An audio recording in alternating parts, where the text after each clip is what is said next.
Fala galera, boas-vindas a mais um episódio do De Startup a Startup, o podcast que conecta negócios a negócios aqui do PAT 36, o hub de inovação da Associação Comercial de São Paulo.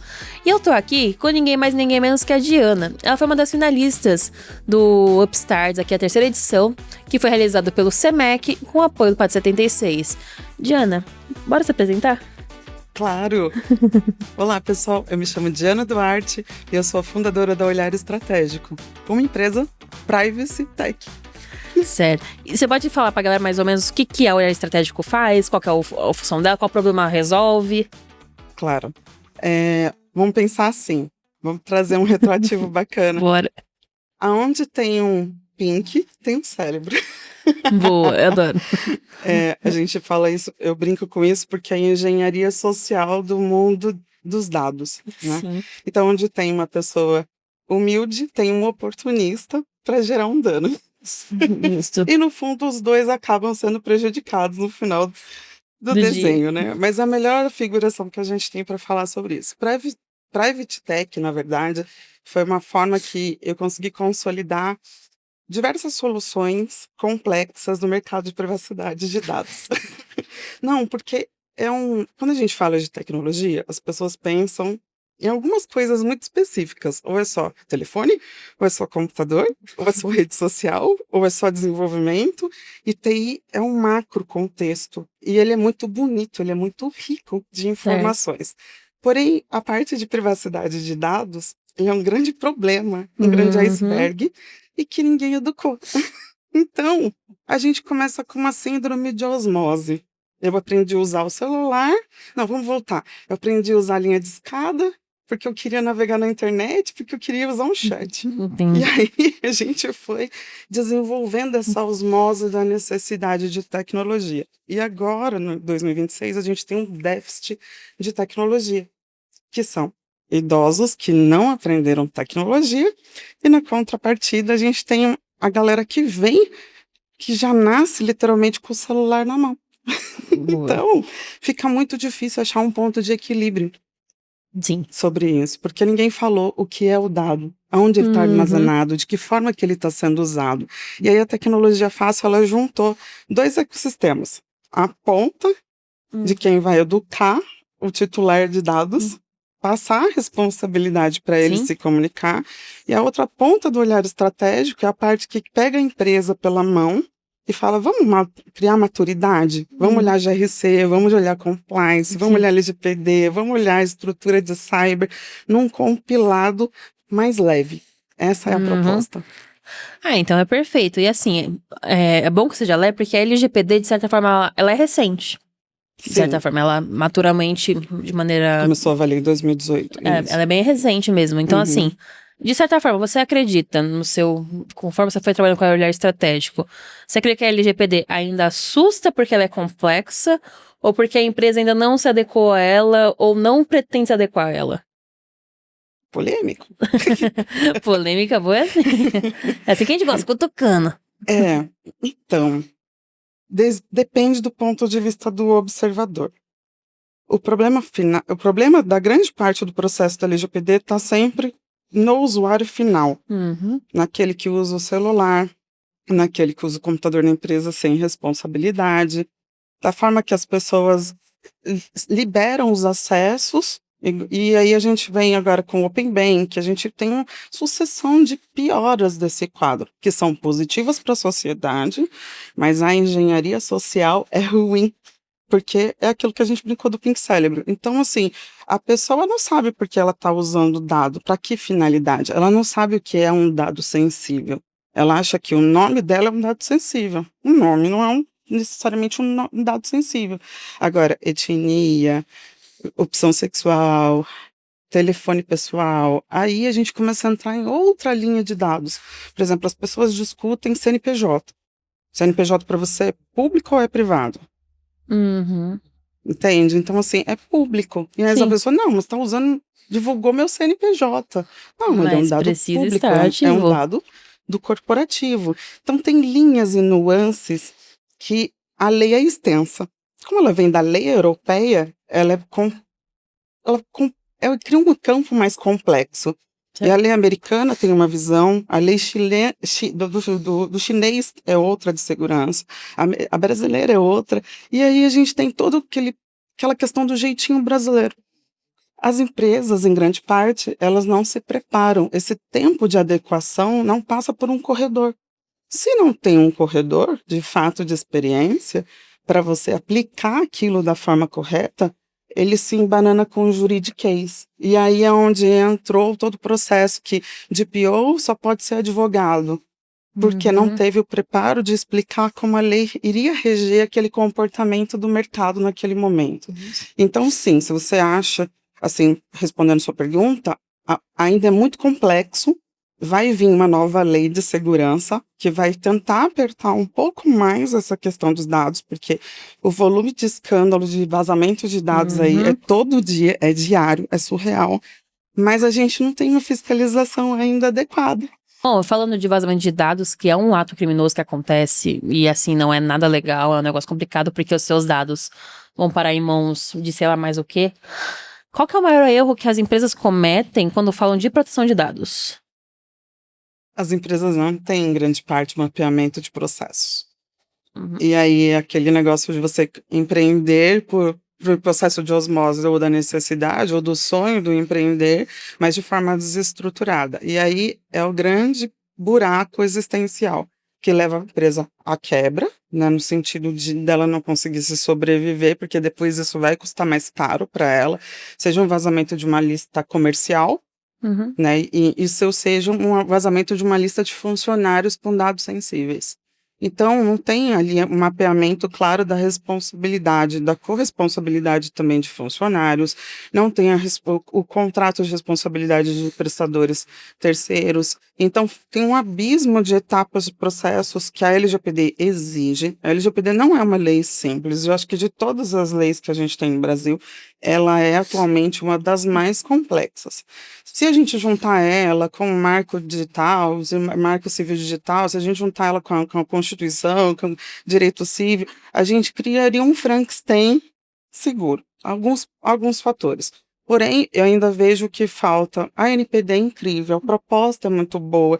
Igual agora eles tentando puxar toda a responsabilidade de acessos indevidos de crianças. Eu acho super válido estar no guarda-chuva da NPD, que é uma autarquia, mas ainda vejo que ele não tem estrutura para a quantidade de demandas e responsabilidades. E aí foi nessa dinâmica que eu olhei para o olhar estratégico, desde quando eu montei o projeto em 2017, porque são 16 anos na área de cyber, mais toda a construção técnica de conhecimento, de compliance, de LGPD, de GRC, então, e de formações técnicas na área de cyber também, para chegar à conclusão de que a dificuldade está exatamente no contexto da volumetria de informações. E tem a questão, lógico, legislativa brasileira que não facilita, porque entra uma lei provisória que mexe na outra lei, que também muda alguns parâmetros e que não faz, de fato, a justiça, né? Porque você tem uma foto sua publicada, é um dano irreversível. Tirar ela da dark web ou tirar ela... Não sei se você viu, semana passada tinha uma pessoa que processou do próprio governo de uma instituição federal, que a pessoa descobriu que ela tinha várias fotinhas daquelas imagenzinhas, aqueles gifts, que todo mundo compartilhava uns gifts pessoais dela, que tiraram do Instagram dela, público, e fizeram e ficavam zoando com ela ali. Isso virou um processo. Caramba, você não E isso sabia. tá rodando assim, um tempão, porque a figurinha aparecia no celular dos funcionários como muito utilizada. É uma invasão. Mas ali tá público, tá, mas até que ponto ele é público? O nude, para você tirar ele da dark web, é literalmente quase impossível, porque vai tirar, ele vai aparecer, sabe? E aí tem outras questões. O mundo corporativo, no aspecto de dados, ele tem muitas responsabilidades. Por exemplo, não criar regras de segurança, por exemplo, de navegação, num host, por exemplo, que só a visita pode usar, que não é a mesma que você do outro setor utiliza, criaria formas mínimas de resguardar a segurança daquele ambiente, porque você também responde juridicamente se houver um acesso de pedofilia. dentro daquele âmbito, entendeu? O vazamento começa sempre por uma borda mais fraca, que é o visitante, que é a senha do Wi-Fi pública, e sem regras, sem norteios. E essa falta de documentação pesa muito. Mas para quem empreende, ter tempo para gerenciar essa informação é muito difícil. Porque ela está correndo atrás do quê? Sim. Do dinheiro para pagar o funcionário, para fazer as coisas. E aí essa otimização que a gente criou para ficar mais leve. Só que ele é um projeto longo. Sim. Então eu incubo essa empresa dentro da operação. Por 2 anos a gente vai construindo esse traço de maturidade. Para quê? Para que ele possa ser um fornecedor de RFP maduro, ele tem compliance, a gente consegue assinar que ele é uma empresa idônea, que ele não faz lavagem de dinheiro, que ele não está envolvido em corrupção. A gente consegue estender esse processo de maturidade para pequenos e sutis movimentos que começam a ser mais efetivo até na contratação de um funcionário melhor. Porque ele começa a melhorar a cultura. A cultura organizacional transforma o valor da pessoa, no sentido assim, eu não vou levar este copo embora porque ele é da instituição, ele não é meu. E isso faz a mudança. E a LGPD é mais ou menos a mesma linha. Ah, tá vendo? Se você quer proteger sua empresa, quer manter ela de boa, quer ficar tranquilo com a lei, e ainda assim proteger os seus funcionários e você mesmo, você tem que olhar estratégico, tem que ter olhar estratégico, entendeu? Essa é a piada. Mas é verdade, a LGPD não é brincadeira, a LGPD é uma lei, não é só uma coisinha pra você colocar lá pra assinar um formulário, não, é uma coisa muito, muito séria e tem que ser levada muito a sério. Então, se você precisar de ajuda, por favor, entre em contato com a Diana. E aí, assim, mas você acredita de verdade, assim, Diana, você olhando pro mercado, olhando pro nicho, você acredita que a segurança de dados, ela vai se tornar um diferencial competitivo para as empresas? Totalmente. Vejo isso já acontecendo por nível de maturidade. O ESG veio com alguns parâmetros. Agora, a NR1 traz algumas outras equiparações de melhorias de ambientes e que aumentam aí a quantidade de dados sensíveis que precisam ser controlados e regulados, porque você tem suporte de psicólogo dentro do ambiente corporativo, você tem sensibilidade de situações de saúde dentro de ambientes corporativos. Eu vejo que isso piora a questão da gestão do vazamento daquela informação. Então, um dado muito sutil, por exemplo, um ponto crítico, vou dar um exemplo para vocês. Sim. A pessoa levou para o RH que ela está com problemas de pensamento suicida, porque ela está com uma depressão. Sim. Um funcionário do lado ouviu e fez o corredor da Rádio Fofoca. Chegou para a Rádio Peão, lá embaixo. Ou seja, é um vazamento. Não deixa de ser um vazamento de dado sensível, porque o vazamento de dado sensível, ele não é só a questão da informação do contexto daquilo que a gente acha que é palpável, só um telefone, ou só um e-mail, ou só um CPF. Não, ele engloba muitos dados. E quando a gente fala de dados de saúde, a gente tem uma questão mais parruda que precisa ser realmente analisada com mais cautela dentro do ambiente corporativo. Na contrapartida disso, eu vejo que, por conta da construção da plataforma que eu construí, que chama Matriz Governance, que é da parte da olhar estratégico, né, que eu falei para você que tem 2 pilares. Um é o pilar que eu recebo o dado da denúncia, da reclamação do vazamento de dados.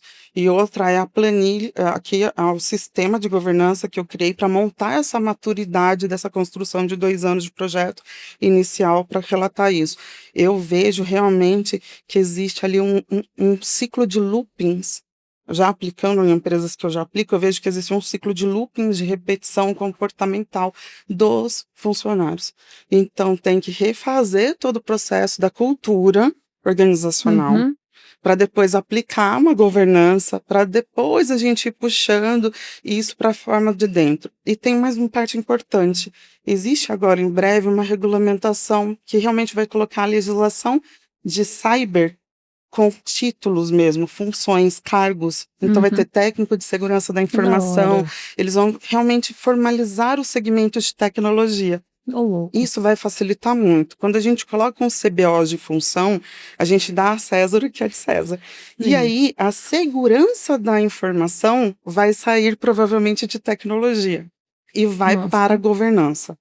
Quando ela realmente for tratada dentro de governança, aí a gente vai ter um espelhamento diferente do comportamento de dados, porque hoje os dados estão todos misturados naquele grande, amplo nome TI, que Sim. não é. Cyber é muito mais do que só TI, e segurança da informação, ela tem que estar junto, abraçadinha com governança, com GRC, com compliance, e isso vai fazer uma diferença enorme. Não, e é isso. Assim, eu não sei vocês, mas isso aqui não foi um episódio, foi uma aula. Se você não aprendeu nada aqui, filho, volta de novo pra você entender tudo o que aconteceu, porque foram diversos insights, não só insights, mas também coisas sérias, não são coisas levianas. É uma questão muito séria, é uma questão muito delicada. Sim. E isso vai afetar, de certa forma, se você não prestar atenção, a produtividade da sua empresa. Então, assim, quer tentar entender como você pode ficar nessas conformidades, como você pode ampliar isso, como você pode estruturar hoje, começar a maturar hoje o seu processo de dados na sua empresa, entre em contato com a Diana. E eu tô falando sério, não tô nem brincando, vai lá e entre em contato com ela. Se você tiver dúvidas, vai estar na descrição aqui do vídeo todas as informações das tuas redes sociais pra você entrar em contato, manter contato. E assim, Diana, eu vou aproveitar, agradecer. E eu queria te pedir pra você dar uma dica pra quem tá empreendendo, ou principalmente as mulheres. Sim. A dica para mulheres especificamente: olhem os mapas de processos. Não adianta querer crescer sem processo. Eu já fui e voltei, eu empreendo desde pequena com os meus pais. E eu tenho a clareza que a falta de processo, quando você está no olho do furacão só querendo criar o resultado da venda, te leva para o mesmo abismo de quando você começou. Porque custa muito caro. E o sonhar grande custa a mesma coisa que sonhar pequeno. Mas quando você faz processos pequenos em segurança, LGPD, compliance, GRC, em toda essa parte, você se torna uma empresa fora da curva. E isso que faz o sistema brilhar para ela. Justo. Não é só amor, eu amo empreender, que legal! Mas você quer fazer a lição de casa? Se você não quiser fazer a lição de casa, volta pro CLT. E é isso, e errada ela não tá. Você vai falar que ela tá errada? Não tá errada. Então, assim, Diana, muito obrigada. Imagina, eu que Parabéns agradeço. por ter ficado entre as finalistas. De verdade, Obrigada. a Olhar Estratégico com certeza vai fazer toda a diferença no mercado.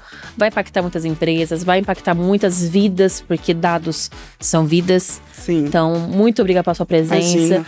Você aí do outro lado, muito obrigada pela sua audiência. Não esqueça de deixar o seu like no vídeo, se inscrever no canal, compartilhar o vídeo.